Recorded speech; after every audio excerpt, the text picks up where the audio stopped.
everybody. Welcome to Chapter 15.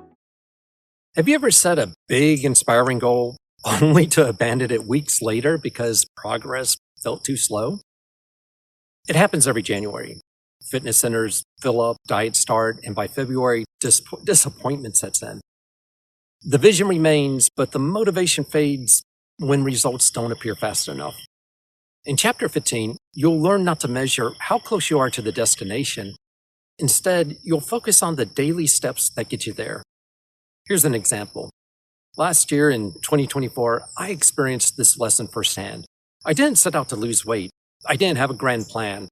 I accidentally started with one small behavioral change. I reduced cane sugar by a little bit each time I went to the grocery store. Before I realized it, my habits changed without the need of willpower. But here's the key. I didn't focus on losing weight. I focused on what I did that day. That made the difference. Chapter 15 is about how to make small changes track daily to transform your team, department, or workplace. You don't need a sweeping overhaul. Start with one positive behavior. It could be recognizing someone's contribution for the day or offering the help before it's asked for. Document what one small act you did, and tomorrow, do it again.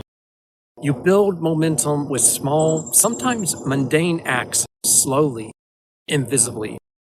Over time, those incremental acts create a ripple effect that transform your habits and those in the work environment. Darren Hardy calls this the compound effect. Jeff Olson writes about this as the slight edge, and Seth Godin writes about going through the dip, a brutal stretch when you don't see the results and most people quit. Those who persist, keep taking those small daily actions, eventually experience a breakthrough.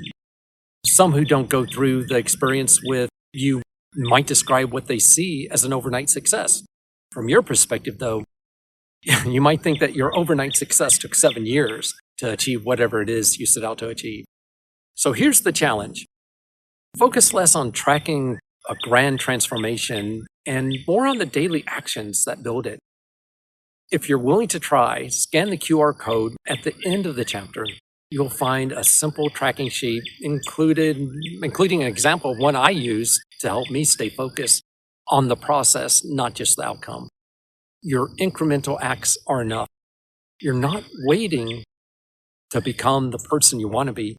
You're already doing it with one small, deliberate change at a time.